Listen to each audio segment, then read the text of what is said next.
या राजकीय आरोप प्रत्यारोपाच्या दरम्यान आपण पुन्हा एकदा मूळ विषयाकडे येतो आहोत। संतोष देशमुख यांच्या हत्येपूर्वीच्या घटनांचा तपशील हा आजच्या विश्लेषणाचा मुख्य गाभा आहे। त्यासाठी तुम्हाला लक्षात घ्यायला हवं की कधी कुठे केव्हा काय घडलं। हत्येचा तपास करताना तपास अधिकाऱ्यांना हेतू समजला होता।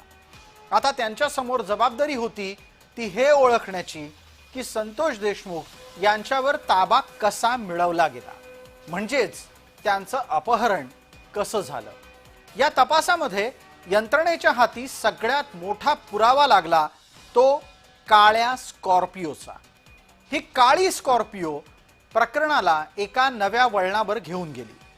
काळी स्कॉर्पिओ तपास यंत्रणेच्या हाती लागल्यानं पोलिसांना अनेक गुपितं सापडली। या स्कॉर्पिओमध्ये बरीचशी अशी गुपितं दडली होती की जी तपास यंत्रणेच्या एकूणच वेगाला अधिकाधिक गती देऊन गेली।